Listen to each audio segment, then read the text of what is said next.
Well dear students, last class में हम लोग हेलोजिनेशन पढ़ रहे थे एल्केन्स का, और मीथेन के एग्जाम्पल पे क्लोरीनेशन हमने पढ़ा था। आज मैंने वही क्लोरीनेशन दिखाने की कोशिश की है, बट एल्केन्स कुछ बदल दिए हैं। अब मीथेन नहीं लिया मैंने। जैसे फर्स्ट एग्जाम्पल देखेंगे तो 2 कार्बन का एल्केन ले लिया है, एंड सेकंड कार्बन देखेंगे तो 3 कार्बन का एल्केन ले लिया है, या एक और बड़ा एल्केन्स ले लिया मैंने 5 कार्बन का। तो यहां पे मैं किस तरह से रिएक्शन को ऑब्जर्व करता हूं। सी चेन इनिशिएशन वही होना है, Cl2 को सनलाइट की प्रेजेंस में Cl रेडिकल में कन्वर्ट होना है। Cl रेडिकल को इन 6 हाइड्रोजन में से किसी एक हाइड्रोजन को एब्स्ट्रैक्ट करना है। ये लीजिए, किसी एक हाइड्रोजन को एब्स्ट्रैक्ट कर लेगा और आपके पास बनेगा एक फ्री रेडिकल CH3CH2 रेडिकल। 6 में से किसको निकालेगा वो? ये जो 3 हाइड्रोजन यहां दिख रहे हैं, 3 यहां पे दिख रहे हैं, तो किसको निकालेगा वो? क्योंकि ऑल द 6 आर इक्विवेलेंट, सभी एक जैसे हैं, फिजिकली केमिकली सभी एक जैसे हैं, किसी को भी वो यहां से आउट कर सकता है। केमिकल एनवायरनमेंट चेक करें आप। ये वाला जो कार्बन है ये प्राइमरी है, ये वाला कार्बन है ये भी प्राइमरी है, ये फर्दर प्राइमरी से जुड़ा हुआ है, ये भी प्राइमरी से जुड़ा हुआ है। तो रिजल्टिंग मैं कह सकता हूं कि केमिकल एनवायरनमेंट काफी हद तक एक जैसा है। सो किसी भी एक H को मैं यहां से निकाल सकता हूं।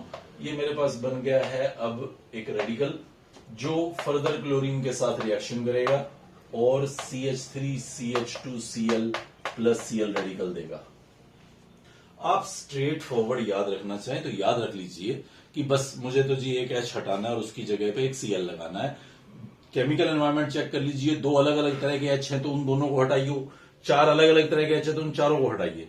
प्रोडक्ट इसी तरह से फॉर्म करना है। क्या फर्दर आगे इसका क्लोरीनेशन होगा? यस, फर्दर भी क्लोरीनेशन होगा।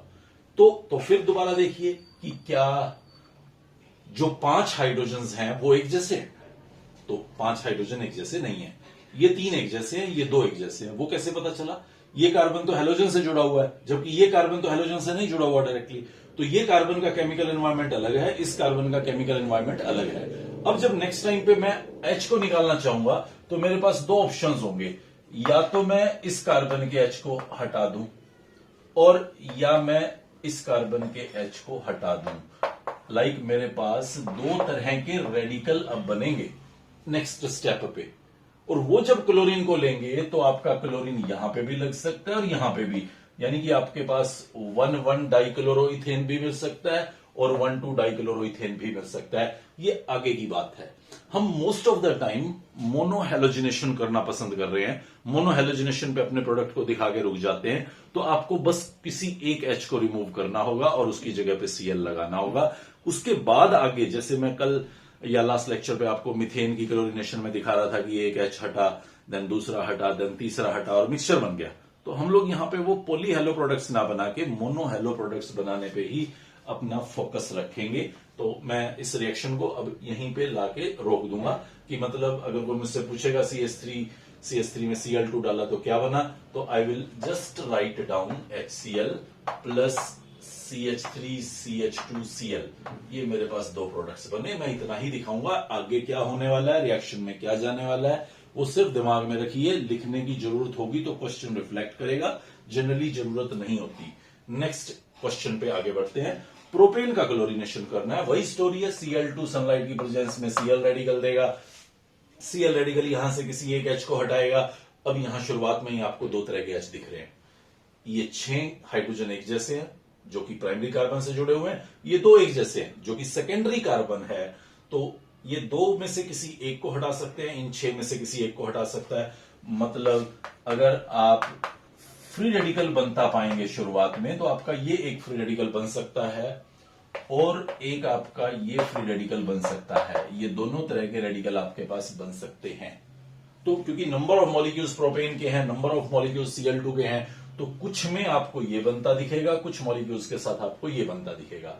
अब ये नेक्स्ट स्टेप में क्या करते थे, वो मैकेनिज्म पूरी तरह से याद रखिए कि Cl रेडिकल का पहले क्या काम था। फिर नए रेडिकल ने Cl2 के पास जाना होता था, तो ये नए रेडिकल फिर Cl2 के पास जाएंगे और ये आपको देंगे CH3CH2CH2Cl प्लस Cl रेडिकल एक बनेगा यहां पे जो फिर चेन को प्रोपेगेट करेगा और यहां बनेगा CH3CHClCH3।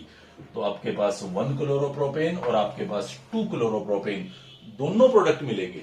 एक नहीं मिलेगा। यहां जब आप क्लोरीनेशन करेंगे तो आपको दोनों प्रोडक्ट मिलेंगे। हाँ, परसेंटेज कुछ डिफरेंट होगा, लाइक ये कुछ 55% के आसपास आता है, ये 45% के आसपास आता है। परसेंटेज क्यों कैसे आता है वो सारी बातें भी होती हैं, बट 11th में नहीं पढ़ेंगे हम लोग, नेक्स्ट ईयर उसको डिस्कस करेंगे। तो फिलहाल आप सिर्फ प्रोडक्ट बनाने पे ध्यान दें। क्या डाई हेलो प्रोडक्ट बन सकता है? हाँ, डाई हेलो भी बन सकता है। आप फिर चेक करेंगे कि कितनी तरह के हाइड्रोजन हैं। लाइक यहां देखेंगे तो 2 तरह के हाइड्रोजन नजर आएंगे, यहां देखेंगे तो 3 तरह के हाइड्रोजन नजर आएंगे। तो इस तरह से कुल मिला के आपके पास 4 तरह के, 5 नहीं बनेंगे, वो सब बना के देखेंगे तो आपको पता चल जाएगा 4 तरह के डाई हेलो प्रोडक्ट्स बनेंगे। यहां पे आइएगा, यहां देखते हैं हम क्या होने वाला है। तो मैं सिर्फ ये देख रहा हूं कि भाई कितनी तरह के एच हैं जो मैं निकाल सकता हूं। तो सी है, ये प्राइमरी कार्बन है, ये सेकेंडरी कार्बन है, ये टर्शरी कार्बन है, ये भी प्राइमरी कार्बन है और ये भी प्राइमरी कार्बन है। तो मुझे लग रहा है कि 3 तरह के हाइड्रोजन है, 3 तरह के प्रोडक्ट बनेंगे। लेकिन थोड़ा अलर्ट रहिए, ये प्राइमरी और ये प्राइमरी अलग है, ये प्राइमरी और ये प्राइमरी अलग है। वो कैसे? ये प्राइमरी सेकेंडरी कार्बन से जुड़ा हुआ है, जबकि ये प्राइमरी टर्शरी से जुड़े हुए हैं। तो ये दोनों एक जैसे हैं, बट ये प्राइमरी इन प्राइमरी से अलग है। तो मतलब ये 6 हाइड्रोजन आपके एक जैसे हो जाएंगे, ये 3 एक जैसे हो जाएंगे, ये 2 एक जैसे होंगे और ये एक यूनिक होगा। मतलब आपके पास 4 तरह के प्रोडक्ट मिलेंगे। आप यहां से एक एच को हटा के Cl लगा सकते हैं, आप यहां से एक एच को हटा के Cl लगा सकते हैं, आप यहां से एक एच को हटा के Cl लगा सकते हैं, और इन 6 में से भी किसी एक एच को हटा के Cl लगा सकते हैं। प्रोडक्ट आप लिख लीजिएगा, 4 तरह के हमारे प्रोडक्ट यहां पे अपीयर होंगे। अगर मैं ब्रोमिनेशन करूं तो भी ऐसे, बस कुछ नहीं, Cl2 की बजाय आप Br2 डालिए, जहां Cl लगा रहे हैं वहां Br लगना शुरू हो जाएगा। क्यों? कुछ भी फर्क नहीं है, नहीं, रिएक्टिविटी का फर्क रहेगा, सेलेक्टिविटी का फर्क रहेगा। लाइक जो क्लोरीनेशन है वो ज्यादा फास्ट हो रही होगी एज कंपेयर टू ब्रोमिनेशन। और सेलेक्टिविटी की जहां तक बात कर रहा हूं, तो जैसे मैं यहां बता रहा था आपको कि ये 45 बनता है, ये 55 बनता है। परसेंटेज सिखा नहीं रहा, जस्ट बात बता रहा हूं। ये 45 बनता है या 55 बनता है। अगर मैं ब्रोमिनेशन करता हूं तो इसकी परसेंटेज कुछ काफी कम हो जाती है, 15 के आसपास हो जाती है, और ये 85 के आसपास चली जाती है। तो एग्जैक्ट तो वैल्यू कैलकुलेट करना पड़ता है, मैथमेटिकल सीन है, अभी फिलहाल नहीं पढ़ना हमें। बट ध्यान रखें कि रिएक्शन में प्रोडक्ट यही बनेंगे, बस थोड़ा बहुत रिएक्टिविटी का और थोड़ा बहुत सिलेक्टिविटी का, लाइक कौन सा परसेंटेज ज्यादा होगा कम होगा, ऐसा कुछ बनना शुरू हो जाता है। फ्लोरिनेशन करूं तो क्या होगा, आयोडीनेशन करूं तो क्या होगा, होना तो काफी हद तक ऐसा ही है। बट मैं एक एक बात उन दोनों के लिए यहां पे जरूर बताना चाहूंगा। तो मुझे सबसे पहले फ्लोरिनेशन के ऊपर बात कर लेनी चाहिए। लाइक सपोज कीजिए मैंने CH3 CH2 CH3 लिया और मैंने उसका फ्लोरिनेशन करना चाहा, तो डार्क में भी हो जाती है रिएक्शन। यहां तो इवन सनलाइट की भी जरूरत नहीं पड़ती है, रिएक्शन इनिशिएट हो जाती है डार्क पे। और हमें एक्सपेक्टेड था कि ये एक पर्टिकुलर प्रोडक्ट बन सकता है और ये दूसरा पर्टिकुलर प्रोडक्ट बन सकता है। 2 तरह के हाइड्रोजन्स थे, तो ये वाले 6 हाइड्रोजन्स में से कोई एक निकल सकता था और इन 2 में से कोई एक निकल सकता था। जस्ट लाइक जैसे क्लोरीनेशन में बता रहा था, वैसे 2 तरह के product I was expecting. But हुआ क्या, यहां पे मुझे एक कार्बन का प्रोडक्ट भी मिला और यहां पे मुझे 2 कार्बन्स का प्रोडक्ट भी मिला। एक्चुअली रिएक्शन के जो प्रोपेगेशन स्टेप्स थे वो बहुत ज्यादा एक्सोथर्मिक थे, इतने ज्यादा एक्सोथर्मिक कि कार्बन कार्बन के बॉन्ड्स को भी ब्रेक कर सकते थे। रिजल्टिंग जो दिक्कत मुझे क्लोरीनेशन, ब्रोमिनेशन, आयोडीनेशन में नहीं दिख रही थी, वो सिर्फ फ्लोरिनेशन में दिखती। तो फिर मैं क्या देखता कि मुझे मिक्सचर मिलता और कुछ छोटे हैलाइड्स भी मिलते, छोटे फ्लोराइड्स भी मिलते लेंथ से, जितना कि मैंने इनिशियल रिएक्टेंट पे देखा था। सो इस प्रॉब्लम को सॉर्ट आउट करने के लिए क्या किया गया, उसकी पहले क्लोरीनेशन कर दी गई, जैसा हम रूटीन में अभी तक कर रहे थे। तो उसमें बॉन्ड ब्रेकेज का तो कोई चक्कर था नहीं, तो हमारे पास ये 2 तरह के हैलाइड वैसे ही बने जो हम लोग पीछे पढ़ रहे थे। और उसके बाद हमने इन हैलाइड्स को हैवी मेटल्स के फ्लोराइड्स के साथ रिएक्ट करा दिया। हैवी मेटल लाइक मर्करी ले लीजिए, आर्सेनिक ले लीजिए, एंटीमनी ले लीजिए, उनके फ्लोराइड्स के साथ आप इसको रिएक्शन कराते हैं। तो ये एक कूल रिएक्शन रहता है। नॉर्मली इसमें बॉन्ड ब्रेकेज की कोई प्रॉब्लम नहीं आती है और हैलोजन आपका फ्लोरीन सब्स्टिट्यूट हो जाता है। तो इस तरह से आप फ्लोरो प्रोडक्ट्स बना सकते हैं। नेम से ये एक बहुत इंपॉर्टेंट रिएक्शन रहता है, स्वार्ट्स रिएक्शन। सो स्वार्ट्स रिएक्शन में ऐसा किया जाता है कि आप हैवी मेटल के फ्लोराइड्स के साथ रिएक्शन कराएंगे क्लोराइड्स की, तो वो फ्लोराइड्स को यहां पे सब्स्टिट्यूट कर देते हैं। आयोडीनेशन में अगर आप देखें, मैंने मीथेन ले लिया और मैं इसका आयोडीनेशन कराना चाहता हूं, तो यहाँ पे एक और अजीब सीन आता है कि रिएक्शन जो है वो रिवर्सिबल हो जाती है, CH3I प्लस HI बनाती है, बट बहुत अच्छा यील्ड नहीं आता। हम सोचने लग जाते हैं जी हमें क्या प्रॉब्लम है इस बात में, रिएक्शन रिवर्सिबल है। प्रॉब्लम तो है, मैं 1 मोल मिथेन और 1 मोल आयोडीन डाल के और इंतजार कर रहा हूँ कि 1 मोल आयोडोमिथेन मिलेगा, लेकिन वो मुझे मिला ½ मोल या उसके आसपास। तो रिवर्सिबल रिएक्शन होने से जितना प्रोडक्ट मैं चाहता था उतना प्रोडक्ट तो बन नहीं पा रहा। सो पहला पॉइंट तो ये उठता है कि जी आयोडिनेशन में ऐसा क्यों हो गया, जो क्लोरिनेशन ब्रोमिनेशन में या फ्लोरिनेशन में बिल्कुल भी नहीं दिखाया आपने। एक्चुअली जो आई नेगेटिव होता है ना वो बहुत अच्छा रिड्यूसिंग एजेंट होता है, मतलब बहुत जल्दी ऑक्सीडेशन करने की टेंडेंसी रखता है। तो आई नेगेटिव बहुत ही जल्दी I2 में कन्वर्ट हो जाता है, ऑक्सीडेशन कर सकता है, रिड्यूसिंग एजेंट अच्छा होता है। कहां से पता चल रहा है हमें, तो इलेक्ट्रोकेमिकल सीरीज जो हम लोगों ने पढ़ी थी रेडॉक्स रिएक्शन के अंदर, वहां जाके पढ़िए कि आई नेगेटिव का I2 में बनने का जो पोटेंशियल है वो अमंग दीज हैलाइड सबसे ज्यादा है। फ्लोरीन का सबसे बेकार है, -2.84 वोल्ट पोटेंशियल आता है, रिडक्शन पोटेंशियल होता था +2.84 वोल्ट। तो जो ऑक्सीडेशन पोटेंशियल है मींस इलेक्ट्रॉन लॉस करने का टेंडेंसी वो बहुत ही पुअर -2.84 वोल्ट हो जाता है। तो F नेगेटिव तो वापस कभी F2 में बदलना ही नहीं चाहता, और ना ही क्लोरीन और ब्रोमीन में हमें ये दिक्कत आती।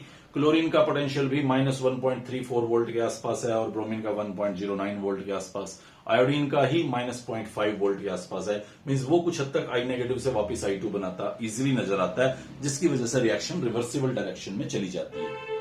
और जब रिवर्सिबल रिएक्शन में जा रही है तो हमारे प्रोडक्ट को एडवर्सली अफेक्ट कर रही है, मतलब यील्ड उसका कम हो रहा है। तो हम फिर क्या करते हैं, हम इस रिएक्शन में more and more forward direction लाने के लिए HI को लगातार यहां से रिमूव करने की कोशिश करते हैं। तो हम किसी अच्छे ऑक्सीडाइजिंग एजेंट लाइक HNO3 के साथ उसको ट्रीट करना शुरू कर देंगे, तो वो हमें देगा water plus NO2 plus I2। तो उससे क्या होगा, reaction more and more forward में जाएगी। प्रोडक्ट घटा रहा हूं तो रिएक्शन फॉरवर्ड में जाएगी, और आयोडीन बन रहा है यानी कि रिएक्टेंट बढ़ा रहा हूं तो रिएक्शन फिर फॉरवर्ड में जाएगी, जिससे मैं इस आयोडोमिथेन की कुछ यील्ड को अच्छे से बढ़ा पाता हूं। नेक्स्ट रिएक्शन की तरफ आगे बढ़ते हैं, नाइट्रेशन रिएक्शन। अब हम लोग ज्यादा मैकेनिज्म्स के चक्रों में नहीं रहेंगे, सिंपल वर्जन्स याद रखेंगे। नाइट्रेशन रिएक्शंस क्या होती हैं, सी हेयर। मैंने एक एल्केन ले लिया, मीथेन सिंपलेस्ट वही पहले वाला, और इसके अंदर नाइट्रिक एसिड डाला HNO3। ये एक पर्टिकुलर बॉन्ड दिखाया है मैं HNO3 में, आप इसको अलग मत समझिएगा, ये वही HNO3 है जो आप अभी तक पढ़ते थे, लेकिन मैं इस बॉन्ड को हाईलाइट कर रहा हूं। यहां से ये बॉन्ड क्लीव होता है, यहां से ये बॉन्ड क्लीव होता है, तो NO2 यहां से OH जो है वो यहां से H को आउट करके वाटर की फॉर्म में बाहर निकल जाता है, और NO2 आपका CH3 के साथ लग जाता है, और इस तरह से ये नाइट्रो एल्केन्स बन जाते हैं, जैसे मैंने इस यहाँ पर्टिकुलर रिएक्शन के अंदर नाइट्रोमीथेन दिखाया है। अगर आप 2 कार्बन्स का एल्केन लेते हैं लाइक CH3 लिया, तो फिर मैं वही नाइट्रस एसिड डाल रहा हूं, सॉरी नाइट्रिक एसिड HNO2, ये यहां से OH one of the H को आउट कर देगा, 6 के 6 जैसे हैं, किसी को भी आउट कर सकता है। So again you will get CH3 CH2 NO2 plus water. अगर मैं 3 कार्बन का एल्केन ले लेता हूं, let me show you reaction of nitric acid with propane. तो यहां एक इंपॉर्टेंट बात निकल के आएगी जो आपको याद रखनी है, बहुत ही इंपॉर्टेंट बात रहेगी वो। ये देखिए आप, CH3 CH2 CH3 प्रोपेन ले लिया है और नाइट्रिक एसिड के साथ रिएक्शन करा रहा हूं। Normal nitric acid liquid form में लिया हुआ मैंने, OH one of the H को हटाएगा, यहां पे मैं देखूंगा 2 तरह के H हैं, तो किसी को भी हटा सकता है वो, यानी कि आपके पास 1 नाइट्रोप्रोपेन भी मिल सकता है और आपको 2 नाइट्रोप्रोपेन भी मिल सकता है, अगर दोनों ही मिलते हैं। बट अगर मैं यहां fumes of nitric acid use करूं, रिएक्शन को समटाइम ऐसे भी लिख के छोड़ देते हैं, VP नाइट्रेशन, मतलब vapour phase nitration. Fuming nitric acid या फ्यूम्स ऑफ नाइट्रिक एसिड या वेपर फेज नाइट्रेशन या HNO3 वेपर्स जैसा करके कुछ लिखा हुआ हो, तो उस केस में आप याद रखिएगा कि आपके वो 2 प्रोडक्ट तो मिलते ही हैं जो मिल रहे थे, साथ में कुछ छोटे नाइट्रो प्रोडक्ट भी मिलेंगे, क्योंकि फ्यूम्स ऑफ नाइट्रिक एसिड की प्रेजेंस में कार्बन कार्बन का बॉन्ड क्लीव होके आपको कुछ छोटे नाइट्रो प्रोडक्ट्स भी देता है। ये बहुत इंपॉर्टेंट बात है। नॉर्मल HNO3 खाली लिखा हुआ है, लिक्विड HNO3 लिखा हुआ है, ऐसे चलने दीजिए, बट फ्यूम्स लिख दिए, वेपर्स लिख दिया, वेपर फेज नाइट्रेशन लिख दिया, या ऐसे शॉर्ट में VP नाइट्रेशन पाए आप, तो आप अलर्ट हो जाइएगा, छोटे नाइट्रो प्रोडक्ट्स भी आपको वहां बनते नजर आएंगे। नेक्स्ट रिएक्शन की तरफ आगे बढ़ रहा हूं मैं, यहां सल्फोनेशन रिएक्शंस। तो सल्फोनेशन रिएक्शंस में सल्फ्यूरिक एसिड को लेना है मुझे। लाइक मैंने मीथेन लिया और उसके अंदर सल्फ्यूरिक एसिड डाल दिया, तो इस पे भी गौर फरमाइए, H2SO4 ही है, सिर्फ वो बॉन्ड मैंने यहाँ हाईलाइट कर रखा है जिसको मैं ब्रेक करना चाहता हूं। तो OH यहां से किसी एक H को आउट कर देगा, वाटर प्लस में आपका बनेगा CH3SO3H methyl sulphonic acid. 2 carbons वाला लें तो भी ऐसे ही, और 3 वाली कहानी में भी सेम ऐसे ही। नंबर ऑफ एच को देखते जाइएगा और कितनी तरह के एच है वो हटा के आप सल्फोनिक एसिड लगा दीजिए, तो ये सल्फोनेशन रिएक्शन होता है। सभी हाइड्रोकार्बन्स का एक बहुत कॉमन कैरेक्टर मैं आपको बताऊं तो वो कंबस्शन रिएक्शंस होती हैं। आप किसी भी हाइड्रोकार्बन को कंबस्शन करें, मींस ऑक्सीजन की प्रेजेंस में आप उसको हीट करें। लाइक मैंने मीथेन ले लिया और ऑक्सीजन की प्रेजेंस में हीट किया, रिएक्शन को आप बैलेंस कर लीजिएगा। वो हालांकि कुछ ज्यादा इंपॉर्टेंट भी नहीं है कि हमें बैलेंस फॉर्म में ही दिखाना है, बट आप यहां पे देख सकते हैं कि मीथेन को ऑक्सीजन की प्रेजेंस में जब मैं जला रहा हूं तो मुझे CO2 और वाटर मिल रहा है। आप बदलिए, यहां एल्केन बदलिए, C2H6 लाइए, C3H8 लाइए, C4H10 लाइए, सभी केसेस में ऐसा ही होने वाला है, वो आपको CO2 प्लस वाटर देगा। लाइक मैं अगर एक्सेस ऑक्सीजन में इसकी कंबस्शन कर रहा हूं तो वो हमेशा मुझे CO2 प्लस वाटर देता है, लेकिन अगर मैं इसकी लिमिटेड ऑक्सीजन में हीटिंग करूं तो ये CO plus H2O carbon monoxide भी दे सकता है, और कैटालिक कंबस्शंस के अंदर ये मुझे CO प्लस H2 या मिथाइल अल्कोहल या इस तरह के कुछ प्रोडक्ट्स भी देता है, जो मुझे लगता है थोड़ा क्रैमिंग का जोन रहता है कि कैटलिस्ट की प्रेजेंस में वो क्या देता है, बट इतना इंपॉर्टेंट नहीं रहता, तो इसलिए हम लोग ज्यादा फोकस भी नहीं करते उसके ऊपर कि वो किस तरह के हमारे सामने प्रोडक्ट बना रहा है कैटलिस्ट की प्रेजेंस में। नेक्स्ट टॉपिक की तरफ आगे बढ़ते हैं। लास्ट चैप्टर के अंदर इंट्रोड्यूस किया था हमने इसको, आइसोमेरिज्म क्या होता है। 2 या 2 से ज्यादा different molecules with same molecular formula पर डिफरेंट स्ट्रक्चर, इस तरह से मॉलिक्यूल्स जब एग्जिस्ट करते हैं उन फिनोमिना को बोला था आइसोमेरिज्म, और उन 2 स्ट्रक्चर्स को जिनमें मॉलिक्यूलर फॉर्मूला सेम है और स्ट्रक्चर डिफरेंट, उनको बोला था आइसोमर्स। 2 कैटेगरीज में बांटा गया था उसको। एक था स्ट्रक्चरल आइसोमेरिज्म, जहां स्ट्रक्चर डिफरेंट हो जाता है, कोई एटम कभी एक जगह पे लगा हुआ था, अब दूसरे स्ट्रक्चर में वो दूसरी जगह पे लगा हुआ है, दूसरे एटम के साथ लगा हुआ है, डिसलोकेट हो गया अपनी जगह से, उस स्ट्रक्चरल आइसोमेरिज्म के अंदर ऑब्जर्वेबल था। स्टीरियो आइसोमेरिज्म के अंदर जो जिसके साथ जुड़ा है उसी के साथ जुड़ा होता है, सिर्फ स्पेस में बाकी एटम्स के साथ उसका रिलेटिव अरेंजमेंट चेंज होता है। जैसे ये हमने सब पढ़े थे, chain, position, functional, metamer, ring chain, tautomers.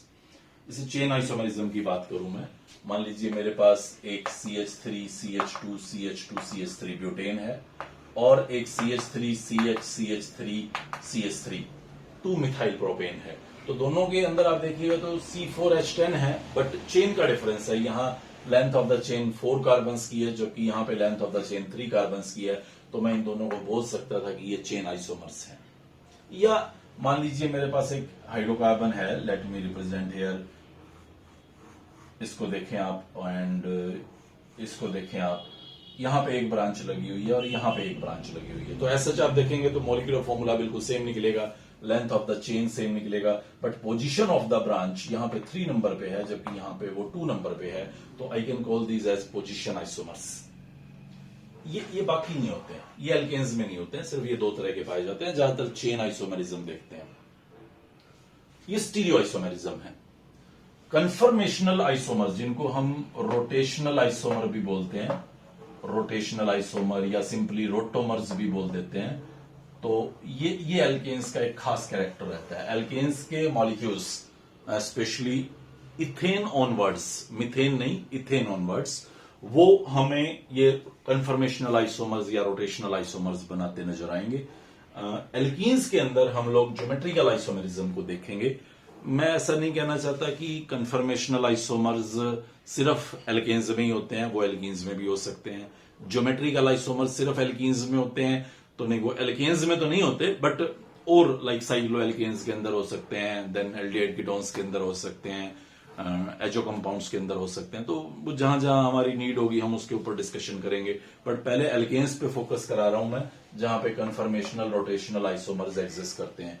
फिर हम लोग साइमल्टेनियस इसी टॉपिक के अंदर आगे जाते हुए ज्योमेट्रिकल आइसोमर में एंटर करेंगे, जो एल्कीन्स के अंदर हमारी एंट्री होगी।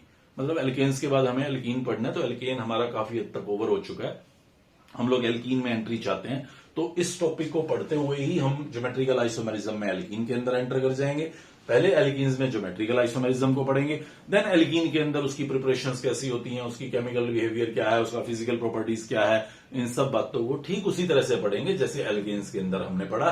एंड देन फर्दर हम एल्काइंस में घुसेंगे और फिर फाइनली बेंजीन में घुस के हम इस हाइड्रोकार्बन की कहानी को ओवर करेंगे।